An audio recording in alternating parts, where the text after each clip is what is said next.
하나님 말씀 보시겠습니다. 하나님 말씀 구약 성경 사무엘하 12장 1절 말씀입니다.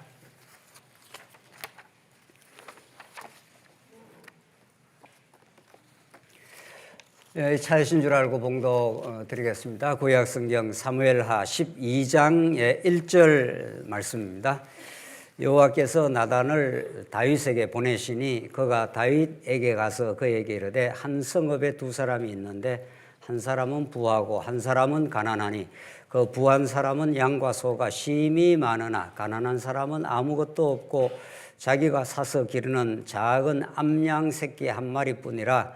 그 암양 새끼는 그와 그의 자식과 함께 자라며 그가 먹는 것을 먹으며 그의 잔으로 마시며 그의 품에 누움으로 그에게는 딸처럼 되었거늘 어떤 행인이 그 부자에게 오매 부자가 자기에게 온 행인을 위하여 자기의 양과 소를 아껴 잡지 아니하고 가난한 사람의 양새끼를 빼앗았다가 자기에게 온 사람을 위하여 잡았나이다 하니 다윗이 그 사람으로 말미암아 노하여 나단에게 이르되 여호와의 살아계심을 두고 맹세하노니 이 일을 행한 그 사람은 마땅히 죽을 자라. 그가 불쌍히 여기지 아니하고 이런 일을 행하였으니 그 양새끼를 4배나 갚아 주어야 하리라 한지라. 6절까지 봉독 드렸습니다. 우리는 지난 시간 다윗의 천길 만길 낭떠러지로 떨어지는 그 심각한 범죄의 모습을 우리가 확인했습니다. 그 속에 비어있는 그 놀라운 하나님의 은혜의 손길을 우리가 깨달아가는 것이 중요한데 우리는 큰 틀에서 다윗 왕국을 하나님께서 약속대로 세웠습니다. 세워진 나라가 놀라운 하나님의 능력과 은혜임을 다윗의 뼛속에 깊이 각인시키고 깨닫게 하시려고 지금 우리 지난 시간 11장부터 사무엘 하에 이르는 긴 역사의 여정을 하나님이 섭리하십니다. 이제 다윗 왕국의 보호라고 되어 있지 않습니까? 11장에서 24장까지 그 가운데 우리는 왕가의 타락과 비극의 모습을 지금 확인합니다. 오늘 이제 11장 우리 지난 시간 그 충신이었던 우리아를 죽음의 골짜기로 몰아넣은 다윗, 그런 다윗을 하나님께서 다윗이 행한 그 일이 여호와 보시기에 악하였더라, 이렇게 우리 지난 시간 27절 마지막에 말씀을 하고 오늘 이제 12장이 이제 선지자 나단을 하나님이 보내서 다윗의 실체를 이제 드러내고 이제 그에게 이제 주어지는 이제 그 이후의 긴 세월 다윗에게 주어지는 이제 사랑의 징계인데 아주 혹독하고 아픕니다. 그 세월을 하나님께서 네가 겪게 될 것이다. 자식들이 칼바람이 이제 부는 피바람이 붑니다. 이제 다윗에게는 너무도 뼈아픈 혹독한 시간을 보내게 되고 하나님께서 그 가운데 하나님이 보호해 가신다. 이런 내용으로 이제 오늘 12장 내용이 주어져 있습니다. 오늘 우리 이 제목을 다윗의 회개와 이제 승리의 모습으로 이제 오늘 12장 전체를 우리가 이제 살펴갈 것인데, 우선 첫 번째 1절로 6절은 여호와 하나님이 이제 선지자 나단을 보냅니다. 이게 매우 중요한데, 오늘 우리가 잘 알고 있는 다윗의 회개 장면인데, 우리 11장은 다윗의 범죄의 장면이고, 오늘 12장은 다윗이 이제 회개하게 되고, 그 회개의 뼈아픈 이제 회개, 또 진실한 회개, 그 회개를 통해서 깨닫게 되는 하나님의 무궁한 은혜, 그것이 다윗의 시편에 절절하게 나와 있습니다. 우리가 잘 아는 51편이라든가 기타 등등에서 이제 오늘 이 사건을 시적으로 노래 부르는 그런 다윗의 노래가 있습니다. 12장 한번 보시죠. 여호와께서 나단을 다윗에게 보내시니, 이렇게 되어 있습니다. 이제 우리가 성경을 읽을 때 이제 어떤 성경의 사건을 이제 너무 집중하다 보면은 다윗이 이렇게 해서 회개했다. 나단 선지자를 통해서 죄가 지적이 되고 피할 수 없이 지적이 되어서 이제 회개했다. 뭐 이런 내용인데, 사실은 12장 오늘 1절 말씀이 사실은 핵심입니다. 다윗이 회개했다 이렇게 회개했습니다. 다윗이 이제 곧 나옵니다. 회개했는데 그 회개를 주도하신 분이 누구냐 이런 뜻입니다. 오늘날 한국 교회의 그 회개에 대한 아주 논쟁이 지금도 벌어지고 있습니다.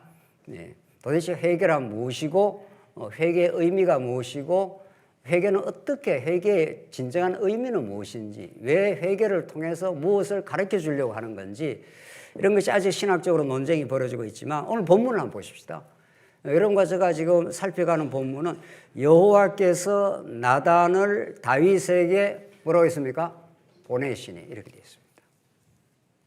이게 이제 회개를 이제 가동시키는 하나님의 거룩한 뜻입니다. 나단이 선지자입니다. 그러니까 지금 다윗은 범죄했습니다. 범죄하고 그 범죄를 진정으로 자각을 못하고 있는 시점입니다. 지금 오히려 우리아를 자기가 완전 범죄로 만들려고 죽음의 골짜기로 집어넣고 모든 것이 이제 처리가 되었다라고 오히려 안도의 한숨을 쉬고 있습니다. 그 아내는 우리아의 아내는 지난 시간 통곡해서 울었지 않습니까? 그랬는데 그 밧세바를 왕권을 시행을 해서 자기 아내로 삼아버렸습니다. 이제 누가 이 다윗에 대해서 왈가왈부하겠습니까? 그 남편은 죽어버렸고 자기 아들을 낳은 밧세바는 자기가 지금 왕권을 동원해서 자기 왕궁으로 딱 취해가지고 아내를 삼아버렸습니다. 아무도 모르는 겁니다. 이제 밧세바만 입을 열지 않으면은 아무도 모르는 겁니다. 가장 걸림돌이 되는 우리아를 죽여버렸기 때문에 그렇게 세월은 지나가는 겁니다. 아무도 이것을 밝혀낼 수도 없습니다. 이때 하나님께서 다윗을 진정으로 사랑하사 이런 거죠. 여호와께서 나단을 다윗에게 보내시니 이렇게 되어 있습니다. 하나님의 보내심 여기로부터 이제 역사가 시작이 되는 겁니다. 그러니까 다윗이 결국 나중에 하나님께 거꾸러지고 고백하고 이렇게 되는데 다윗이 고백을 하긴 했습니다. 직접적인 당사자인 다윗이 고백을 하겠지만은 하나님이 나단을 보내지 않았으면 다윗이 과연 고백을 했을까? 고백하지 않았을 겁니다. 지금 다윗은 자기의 그 심각하고 그런 어리석은 죄악을 자기의 무의식 속에다 꽁꽁 숨겨놔 버렸습니다. 인간의 무의식이라는 건 여러분과 저희가 우리가 이렇게 의식 있지 않습니까? 이렇게 생각하는 의식은 거의 대부분이 무의식이 우리 의식을 지배한다. 이게 심리학이 밝혀냈습니다. 20세기 심리학이. 여러분이 이렇게 뭘 생각하고 이런 사람은 믿고 이런 사람은 좋고 이렇게 판단하지 않습니까? 그렇게 판단하는 그 근거 내용이 우리 무의식에 이미 들어 있습니다. 자기가 모릅니다. 왜 내가 이렇게 판단하는지, 왜 어떤 사람이 미운지, 어떤 사람은 왜 끌리는지 모릅니다. 하나님께서 이제 나단을 다윗에게 보내심으로 이제 사건이 이제 역사가 전개되고 다윗이 이제 하나님 앞에 꼬꾸라지고 회개하고 놀라운 이제 은혜를 이제 깨닫게 되는 역사가 시작이 됩니다. 한마디로 말하면 회개는 누가 하는 겁니까? 누가 하게 한 겁니까? 하나님이 하게 하신 거죠. 그래서 이걸 모르면은 회개도 자기 의가 됩니다. 내가 회개했지 않았느냐? 오늘 이제 본문을 살펴보겠습니다는 우리가 성경이 말하는 진정한 회개와 세상에서 정치인들이 말하는 반성, 사과, 정치꾼들 말 그리 하지 않습니까? 잘못했다. 잘못했다고 인정하는 것까지도 자기 정치력을 발동하기 위해서 하는 거죠. 자기를 위해서 하는 겁니다. 회개는 그렇지 않습니다. 그러니까 잘못했다, 사과한다 하는 그렇게 함으로 그 다음 자기 일을 전개하려고 하는 거죠. 그러니까 세상에서 하는 거하고 성경에서 가르치는 복음적 회개, 은혜에 사로잡힌 회개는 너무 다릅니다. 달라도 너무 다릅니다. 이 부분을 포착하지 못하면 우리는 진정한 회개가 무엇인지를 모르고 진정한 은혜의 깨달음도 깊이 모르는 거죠. 오늘 여호와께서 나단을 다윗에게 보내시니 그가 다윗에게 가서 그에게 이르되 한 성읍에 두 사람이 있는데 하면서 이야기가 시작이네요. 두 사람이 살았다.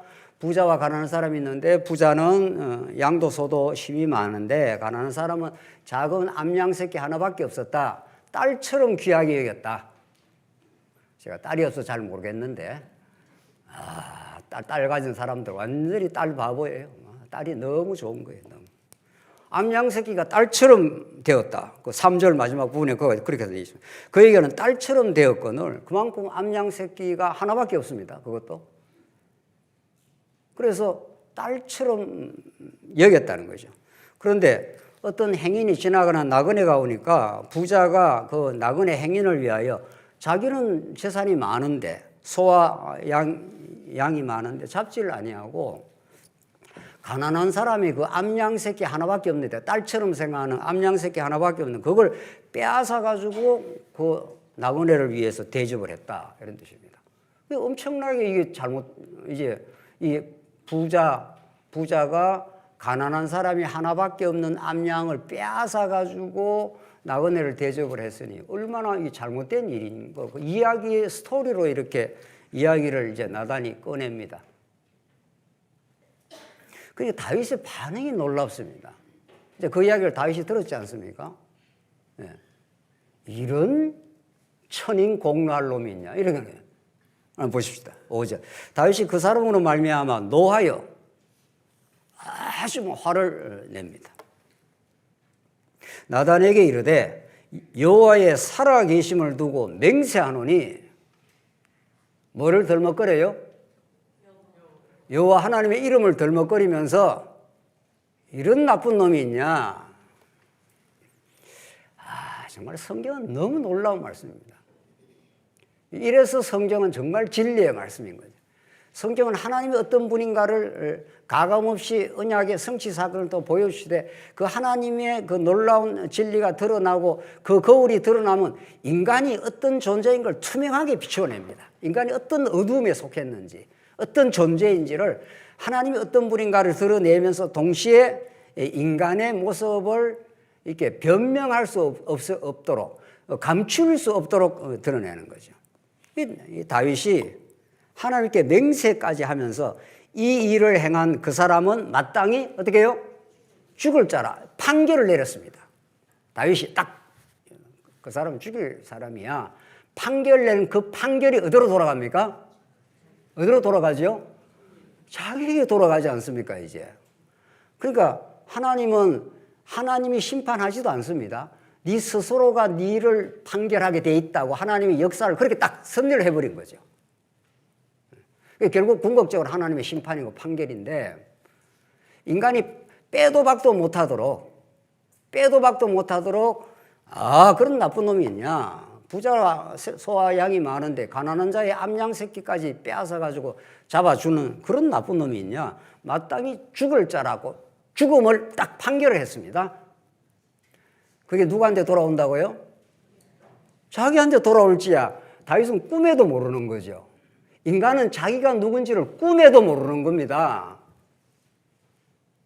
누구 앞에 서지 않으면 하나님 앞에 서지 않으면 그렇게 되어 있습니다. 그래서 여러분과 제가 이 귀중한 시간 오늘 이렇게 모여서 하나님 말씀 앞에 우리가 서 있지 않습니까? 말씀 앞에 서 있지 않으면 이 투명하고 진실한 진리의 말씀 앞에 서지 않으면 우리는 엄청난 자기로부터 소외 현상이 일어납니다. 자기가 누군지를 모르는 거예요. 그래서 우리는 때때마다 분노합니다. 이런 나쁜 놈이 있나? 정치에 대해서 이런 나쁜 정치인이 있나? 저런 나쁜 정치인이 있나? 정치인만 이야기하는 게 아니죠, 우리는. 6절. 그가 불쌍히 여기지 않고 이런 일을 행하였으니 그 암새끼를 4배나 갚아주어야 하리라. 이게 무슨 말씀인가 하면은 그를 불쌍히 여기지 않고 이런 나쁜 일을 행하였으니 그 암새끼, 양새끼를 4배나 갚아. 이게 어디에 나와 있는 말씀입니까? 율법에 나와 있는 말씀입니다. 요 본문의 말씀이 어떤 일을 잘못했을 때는 그걸 4배로 갚아줘야 된다는 게 다윗이 아무렇게나 말한 말씀이 아닙니다. 그러니까 다윗이 율법을 잘 알고 있는 사람입니다. 신명기 17장에 이스라엘 왕은 율법을 옆에 두고 늘 읽고 율법대로 나라를 통치하라 이렇게 되지 않습니까? 율법을 아는 거예요. 알기는 아는데 율법을 자기에게는 적용 안 하고 누구한테 적용한다고요? 타자한테 적용하고 있죠. 바리새인이라는 게 그런 거 아닙니까? 율법을 달달 알죠. 말씀 잘 합니다. 말씀 잘 알아요. 그 양새끼를 4배나 갚아줘야 한번 찾아보겠습니다. 이거는 출애굽기 22장 1절로 4절 보겠습니다. 진짜 이런 말씀이 있는지 없는지. 율법을 아는 게 중요한 게 율법이 자기에게 적용되는 게 진리 아닙니까? 진리의 말씀이 자기한테 적용이 되어서 복이 돼야 되는데 22장 1절 사람이 소나 양을 도둑질하여 잡거나 팔면 이게 도둑질한 놈이죠. 부자가 막 강탈해서 했지 않습니까? 그는 소 한 마리를 소 5마리로 갚고 양 한 마리에 양 몇 마리로 갚으라고요? 4마리로 갚을지니라. 이게 율법에 딱 적시가 되어 있습니다. 조금 더 읽겠습니다. 조금 더. 여러분들 이 본문을 왜 다윗이 무식 중에 이 율법을 말한 것이 어떻게 자기에게로 돌아오는지를 한번 보겠습니다. 2절 도둑이 뚫고 들어오는 걸 보면 그를 쳐 죽이면 피 흘린 죄가 없으나 해 돋은 후에 피 흘린 죄가 있으리라. 도둑은 반드시 배상할 것이나. 이게 너무 중요한 단어예요. 배상이라는 게 나옵니다.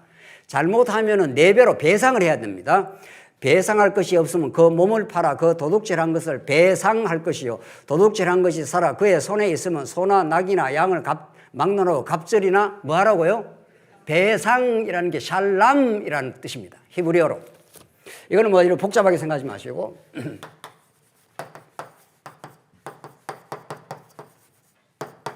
샬람이라는 게 뜻이 히브리어로 그랬습니다. 이 샬람이라는 게 또 하나의 뜻이 있습니다. 배상이라는 뜻도 있지만 평화, 화평이라는 2가지 뜻을 동시에 갖고 있는 단어입니다. 굉장히 중요한 단어죠. 그러니까 배상하라, 4배나 갚아라, 지은 대로 그대로 갚아줘라 이런 말이죠. 배상이라는 뜻을 또 다른 뜻이 평화. 여러분들 솔로몬 이제 곧 나옵니다. 솔로몬의 어원이 샬람으로부터 나왔습니다. 솔로몬, 샬람이니까 솔로몬이라는 뜻이 무슨 뜻이죠? 평화 이런 뜻입니다. 그러니까 배상과 평화는 한 어원입니다. 그러니까 배상을 해야 하나님 앞에 범죄한 자가 뭐를 얻는다 이런 뜻입니까? 평화를 얻습니다. 그렇죠? 요거 이제 조금 이따 설명하겠습니다. 다시 본문으로 돌아가겠습니다. 자, 그러니까 왜 지금 하나님이 다윗의 입에서 율법의 출애굽기 22장의 이 배상법입니다. 배상법을 갖다 대갖고 잘못하면 4배로 갚아줘라. 반드시 배상해야 된다. 샬람법입니다. 이게 뭐를 가르치느냐는 거예요. 왜 이런 다윗의 무의식적으로 지금 막 일이 진행되고 있지 않습니까? 이런 나쁜 놈이 있냐? 그 양새끼를 4배나 갚아줘. 배상해. 이렇게 했잖아. 그렇게 판결을 했지 않습니까? 이 판결이 어디로 돌아가는가 보십시다. 자, 우리가 하나님의 말씀을 많이 아는 게 중요하지 않습니다. 진짜로 아는 게 중요하죠. 하나님의 말씀을 이론적 차원에서 창세기는 이렇게 되어 있고 출애굽기는 이렇게 되어 있고 마태복음이 이렇게 많이 하면 그 많이 아는 말씀으로 자랑질을 합니다. 근데 이렇게 많이 알고 있다. 우리 교회는 이렇게 성경신학적인 말씀을 많이 알고 있다. 우리 교회처럼 우월한 교회가 어디 있냐? 그러면 그거는 복음이 적용이 된 사람이 아니죠. 복음을 가지고 지금 휘두르는 사람인 거죠. 복음은 이렇게 객관적인 내가 이렇게 내놓고 이런 말씀이 아니고 복음은 자기에게 적용되는 말씀인 거죠. 지금 율법을 다윗이 잘 알고 있습니다. 이런 나쁜 놈이 있어 4배 갚아줘. 이렇게 왕으로서 판결까지 다 내렸습니다. 이거는 진짜로 아는 게 아니죠. 진짜로 다윗이 하나님 앞에 자기가 어떤 존재임을 알았고 진짜 율법을 알았으면은 나야말로 어떻게 해요? 하나님 앞에 진짜 배상해야 되는 존재구나. 이렇게 그 말씀이 자기한테 적용이 돼야 되지 않습니까? 자기한테 적용되지 않는 그 말씀 지식, 그거는 재앙입니다. 복음이 아닙니다. 하나님은 기어이 여러분과 저에게 다윗처럼 말씀을 이렇게 써먹는 진리가 아니라 자기의 영혼의 진짜 생명의 말씀으로 되도록 하나님 만들어 버리고 맙니다. 하나님이 사랑하시기 때문에. 여러분과 제가 도망 못 칩니다. 음부까지 내려가도 거기에 하나님이 함께 하리라 그랬어요. 시편의 말씀이에요. 자, 여기까지 오면서 다윗이 지금 이렇게 말한 것이, 다윗은 이 말을 좀 거짓이 섞여서 하는 게 아니라 진지하게 하고 있죠. 다윗이 이 말을 하면서 내가 이거 지금 이렇게 거짓말하고 있구나 이렇게 생각하고 했겠습니까? 아니죠. 지금 이 말을 하는 다윗은 자기의 죄악은 깊은 창고 밑에 감춰버렸고 그건 의식이 안 떠오릅니다. 지금 세월이 지났습니다. 안 떠오르고 자기의 의식 수준에서는 진지합니다. 이런 나쁜 놈이 있냐? 4배나 갚아줘. 이게 다윗의 허위 의식입니다. 껍데기가 지금 돌아가고 있는 중이죠. 진짜의 모습은 지금 꽁꽁꽁꽁 지금 숨겨져 있는 거죠. 다윗은 굉장히 사뭇 진지합니다. 여러분들 도둑놈이 도둑질할 때 진지하게 합니다. 그거 아십니까? 허술하게 안 합니다. 진지하게 계획 세우고 진지하게 누가 어디에 있는지를 정확하게 파악을 하고 아주 진심을 가지고 합니다. 도둑놈의 진심. 그러니까 여러분과 제가 진심으로 하는 게 중요하지 않습니다. 그 진심의 뿌리가 뭐냐가 중요한 거죠. 진심으로 하고 진심으로 성실하고 진심으로 열정적으로 합니다. 다윗은 아주 분노까지 하면서, 여러분들 분노가 많은 사람들 이거 자기를 한번 돌아봐야 돼요. 분노가 많은 사람은 자기한테 그게 적용이 안 되기 때문에 타자에게 분노를 하는 거죠. 내가 진짜 이런 죄인이라고 깊이 알면은 타자한테 그렇게 분노가 그렇게 나가지 않습니다. 하나님만 분노할 수 있는 분이죠. 하나님만 의로우신 분이기 때문에 진노하고 분노할 수 있죠. 우리는 그런 존재가 아닌데 우리는 걸핏하면 분노합니다. 특별히 오늘 현대사회가 분노로 가득 차 있습니다. 그래서 현대사회가 이렇게 스트레스가 많은 겁니다. 분노가 잠재워진 사회, 분노가 사그러지고 자기가 하나님 앞에 죄인임을 인정하고 하나님 앞에 한없는 의를 덧입는 그 시간을 우리는 은혜의 복음 안에 살아가는 하나님 나라 이렇게 말하는 겁니다. 분노가 많은 사람들 회개하세요. 누구나 분노가 많습니다. 김기원 목사부터. 턱 하면 분노가 튀어나오는 거죠. 나는 옳고 너는 틀렸기 때문에 이런 말이죠. 옳다는 게 많은 사람들이 분노가 많은 거죠. 이렇게 꿈에도 자기가 그 죄인인 줄을 다윗은 모르고 진지하게 지금 말한 겁니다. 진지하게 말했습니다. 7절 나단이 다윗에게 이르되 당신이 뭐라고 했습니까? 그 사람이라. 이 추상 같은 선지자의 내리꽂는 이 진리의 말씀. 당신이 그 사람이라.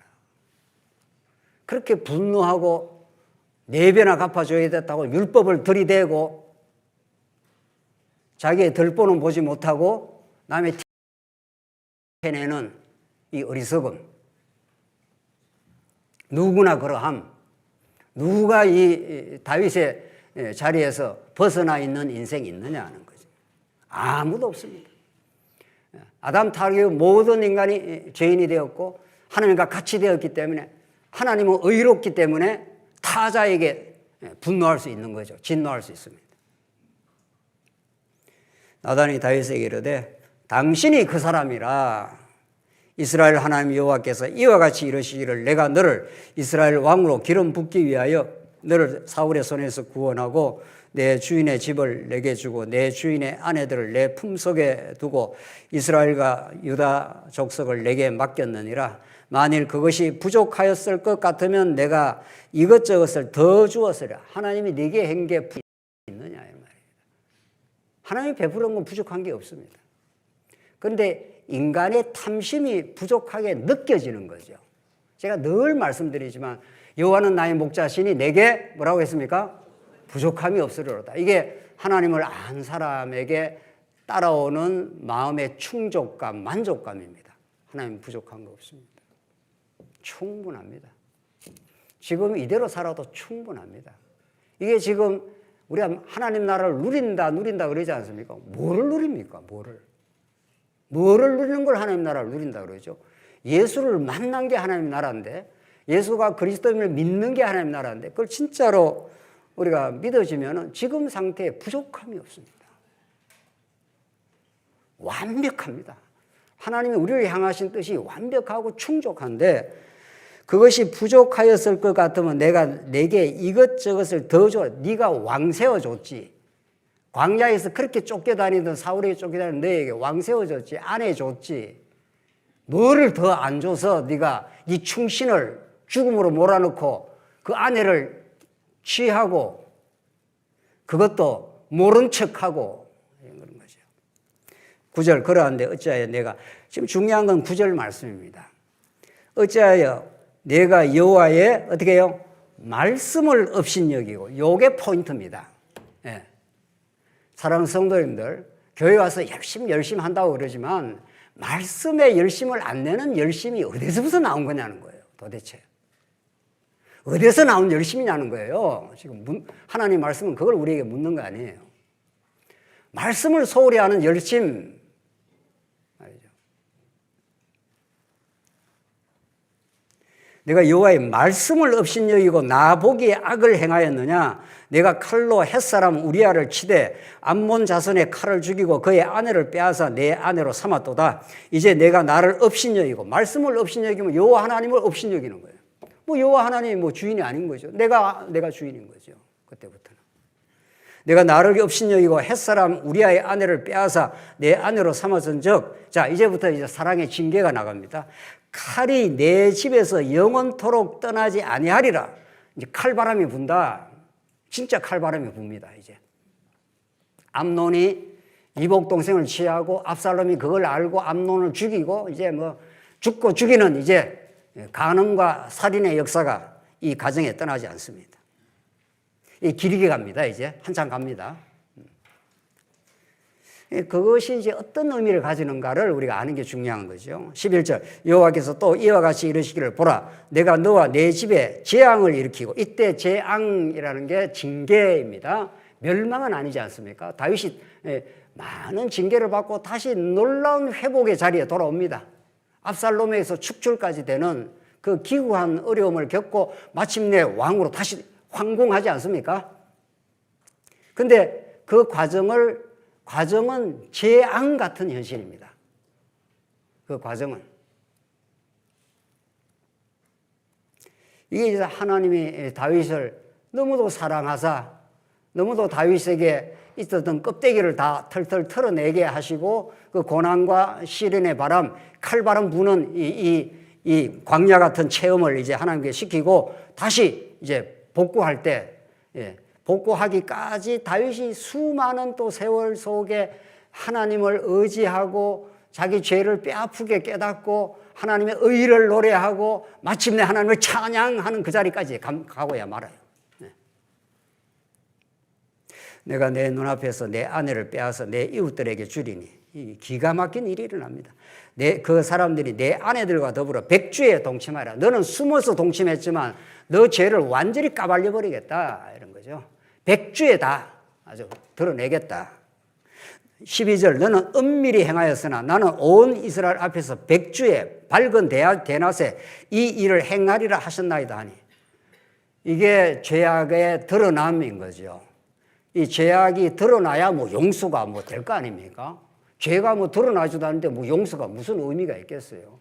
그래서 하나님은 다윗을 너무 사랑하기 때문에 감추어진 죄악 가운데 살도록 하는 게 아니라 다 까발리고 다 드러나게 하고 하나님이 사랑해 주십니다. 우리 자녀가 우리 부모 앞에서 뭐 잘못한 게 있으면 눈을 못 맞추지 않습니까? 그렇죠? 눈망울이 왔다 갔다 해요. 지가 잘못하면은. 그 눈이라는 건 원래 눈을 맞추려고 눈을 보지 않습니까? 그 이놈이 지금 뭐 잘못했어. 아버지 뭐를 뭐 훔쳤거나 뭐를 잘못했거나 이러면 아버지한테 오면은 눈이 왔다 갔다 해요. 아버지 눈을 피하는 거죠. 그 얼마나 불안합니까, 자식이. 그러면 그때는 어떻게 해야 되지요? 빨리 그걸 들춰내버려야 돼요. 만약에 그걸 안 들춰내면 아버지한테 올 때마다 피하는 거죠. 올 때마다 불편한 거죠. 너 잘못했잖아. 하면. 잘못했잖아 지적하는 건 그 자녀를 죽이려고 그 자녀를 괴롭혀서 망가뜨리려고 하는 게 아니지 않습니까? 그게 자꾸 숨기고 힘드니까 아버지 앞에 나오기가. 그러니까 아버지가 이렇게 은혜로 드러내는 사건입니다. 드러내어서 용서해 주는 거죠. 너 잘못했지. 그러면 이제 울거나 아버지 잘못했어요. 이러면 괜찮아. 잘못할 수 있어. 이제 앞으로 잘하면 되지. 이게 우리 인지상정으로 우리가 그렇게 우리 하지 않습니까? 다윗에게 이제 앞으로 일어나는 이 일들, 이게 어떻게 하나님께 전개해 가는가 보십시오. 13절. 다윗이 나단에게 이르되 내가 여호와께 죄를 범하였노라. 야, 정말 13절 이것도 정말 놀라운 일입니다. 예. 물론 이제 하나님이 다 작전과 계획인데 나단이 이야기 하나를 꺼내고 간접적으로 다윗의 범죄를 밝혀냈습니다. 다윗은 그것을 몰라보고 이런 때려 죽일 놈이 있습니까? 4배나 갚아야 되겠지요. 하니까 너가 바로 그 사람이야. 이렇게 피할 수 없는 방식으로 송곳같이 우리 찔러 들어오는 거죠. 우리의 죄악을 짚고 들어올 때 그렇게 하고 하나님께서 다 이제 이렇게 부족한 거 없이 해줬는데 너가 왜 그랬어? 이제 나한테 칼바람이 불어. 이렇게 하니까 다윗이 그 말을 듣고 사울과 반응이 다른 게 이런 겁니다. 물론 하나님께서 다윗에게 은혜를 베푸는데 다윗이 그 적시에 어떻게 됐습니까? 바로 인정을 했습니다. 아, 이건 정말 하나님 주시는 기가 막힌 은혜입니다. 사울은 변명했지 않습니까? 아, 지금 어떻게 바로 쳐들어올라 해갖고 내가 어떻게 했습니다. 자기 행위를 자꾸 이렇게 합리화를 하고 변명을 했습니다. 하나님의 사람은 언약의 사람이 이제 결국은 여러분과 제가 복 받았다는 그 증거가 여러분들 하늘의 신령한 복 우리 구해전도에서 내가 천국 백성이 됐다는 걸 어떻게 확인합니까? 아, 정말 좋은 질문이었어요. 그 질문을 가지고 우리가 이야기를 했는데 어떻게 우리가 천국 백성인가를 확인할 수 있는가는 여러 차원에서 할 수 있습니다. 오늘 본문에 따르면 하나님의 그 불꽃 같은 눈앞에 바로 찔림을 받고 그 즉시 인정하는 겁니다. 이게 사울과 다윗의 큰 차이입니다. 범죄로 말하면 다윗이 더 악질적입니다. 범죄의 그 질로 말하면 본질은 다 똑같습니다. 그런데 하나님께서 다윗에게 은혜를 베풀어 주셔서 내가 여호와께 죄를 범하였노라고 바로 인정했지 않습니까? 이건 정말 놀라운 축복이네요. 하나님 앞에 죄를 인정만 하면은 모든 우리의 올가미로부터 벗어납니다. 인정 안 하고 이리저리 도망치고 계속 피해 나가면 하나님 끝까지 따라다니는 거죠. 우리 자식 잘못한 거인데 부모가 다 아는데 숨기려고 큰 방에 갔다가 작은 방에 갔다가 골방에 들어갔다가 아버지가 다 알고 있는 거죠. 너 이리 와. 성경 너무 신나고 재밌습니다. 이렇게 하나님께서 놀라운 방식으로 다윗을 사랑하고 추적하고 따라다니고 끝까지 항복하게 만들고 마침내 은혜의 영광을 찬미하게 만들으시는 하나님의 그 기이한 손길 말이죠. 이게 여러분과 저에게 언제나 따라다닙니다. 그래서 여러분과 제가 오늘 이 자리까지 오게 하신 거죠. 나단이 다윗에게 말하되 여호와께서도 당신의 죄를 사하였으니요. 바로 나오지 않습니까? 죄를 고백하니까 하나님 바로 용서가 나옵니다. 바로 용서가 나와요. 이래서 다윗은 근본적으로 한번 털고 지나갑니다. 이게 한번 근본적으로 털고 훈련은 지속되지만은 한번 근본적으로 터는 게 중요합니다. 이걸 안 털고 나간 존재가 이제 사울이지 않습니까? 그래서 사울은 결국 멸망하는데 여호와께서 당신의 죄를 사하였으니 당신이 죽지 아니하려니와 안 죽는다 절대로. 너는 내 사랑하는 아들이기 때문에 내가 너를 죽일 리가 있냐 이런 거죠. 14절 이 일로 말미암아 여호와의 원수가 크게 비방할 거리를 얻게 하였으니 이것 때문에 여호와의 원수가 크게 비방할 거리는 됐다. 왕이 그 충신을 죽이고 그 아내를 마음대로 착복을 하고 이런 범죄가 있으니 당신이 낳은 아이가 반드시 죽으리이다 하고 나단이 자기 집으로 돌아가니라. 나단 선지자가 할 역할을 다 한 겁니다.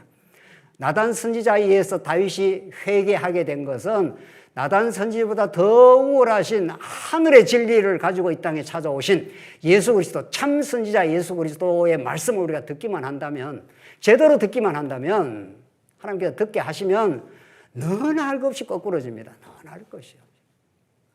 뭐 다른 사람과 죄하고 비교할 것도 없고. 이 놀라운 말씀은 네가 죽지는 않는다. 내가 끝까지 다윗 언약대로 내가 너를 지키고 왕으로 끝까지 내가 지키긴 한다. 그러나 사랑의 징계를 한다는 거 아닙니까?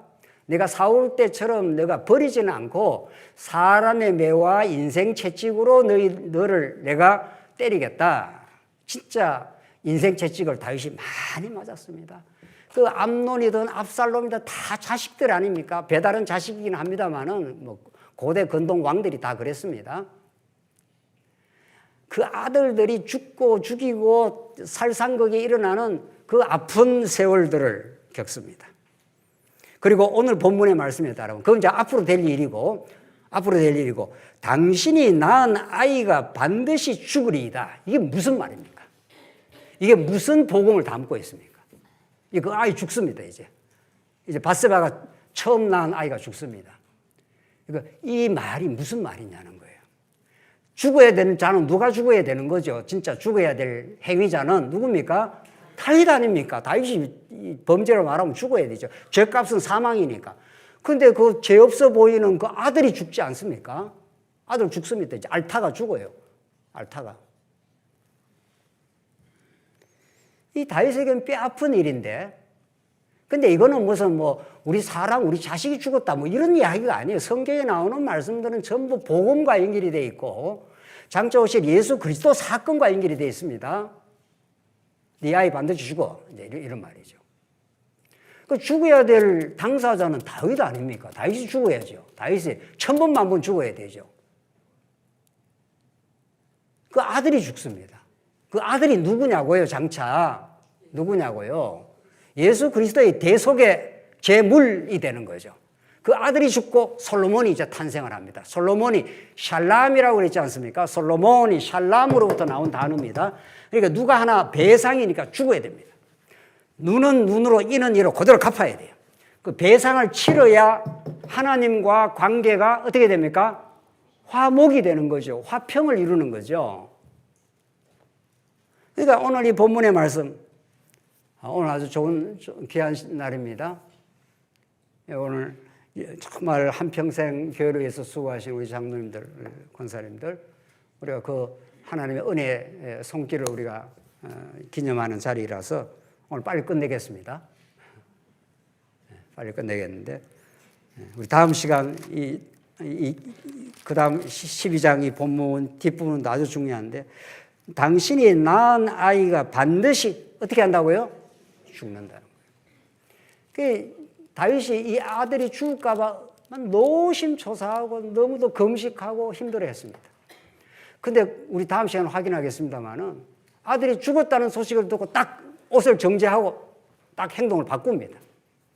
이런 내용들이 이게 복음과 장차 오실 메시아 사건과 하나님 나라를 이 땅에 이루시기 위해서 배상법의 성취가 되는 배상을 치른다는 건 그 행한 대로 갚아주는 거지 않습니까? 용서는 하지만 치를 건 치르는 거죠. 그렇죠? 그러니까 십자가 사건이라는 것은 하나님의 공의와 사랑이 입맞춤하는 자리입니다. 하나님의 공의가 시퍼렇게 살아있어야 되지 않습니까? 잘못한 자는 어떻게 해야 되죠? 죽여야 되는 겁니다. 죄값은 사망, 공의가 살아있어야 되는데 한편으로는 범죄한 자를 하나님은 용서하려고 하지 않습니까? 사랑하지 않습니까? 공의와 사랑은 사실은 만날 수가 없는 거예요. 죄값은 그때 죽여야 돼요. 다윗을 죽여야 되는 거죠. 누가 죽는다고요? 자기보다 더 소중한 아들을 죽여버립니다. 하나님께서.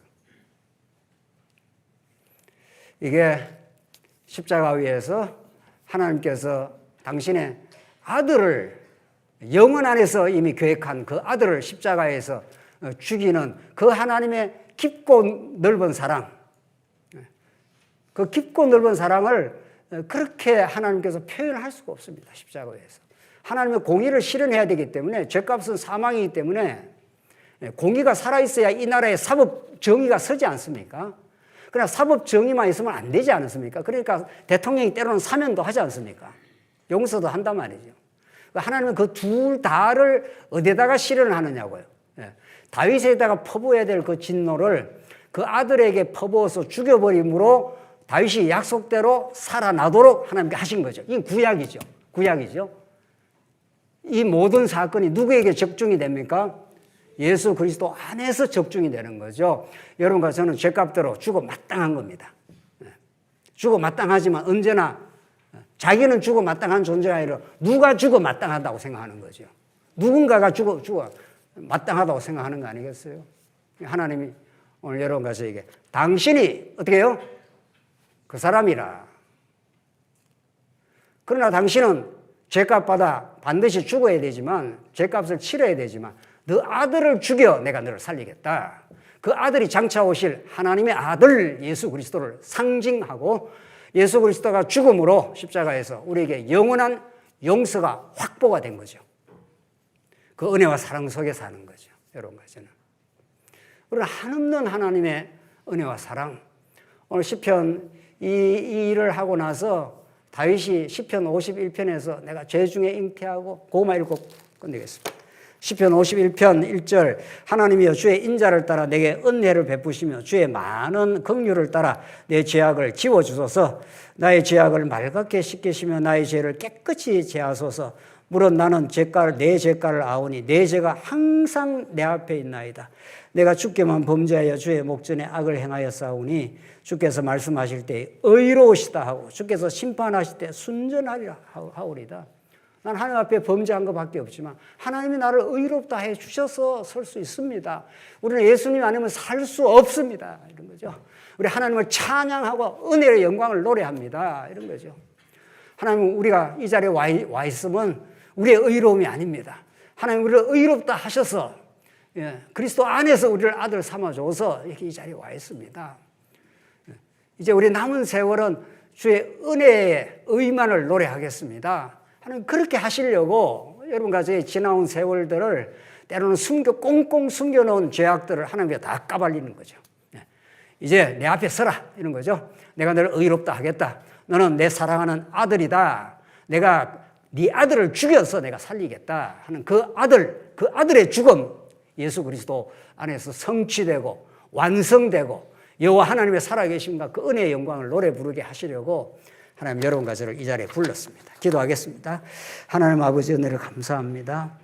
은혜가 아니면 살 수 없는 우리 하나님 앞에 망극한 죄인이었지만 이제 예수 그리스도를 십자가에 못 박으시고 죄 없다 하시고 우리를 하늘에 앉히시고 하나님의 영광스러운 보좌의 그 자리에서 우리를 통치해 주심을 너무도 감사합니다. 그 은혜로 살게 하시고 그 은혜를 영원히 노래 부르게 하시옵소서. 예수님 이름으로 기도하옵나이다. 아멘.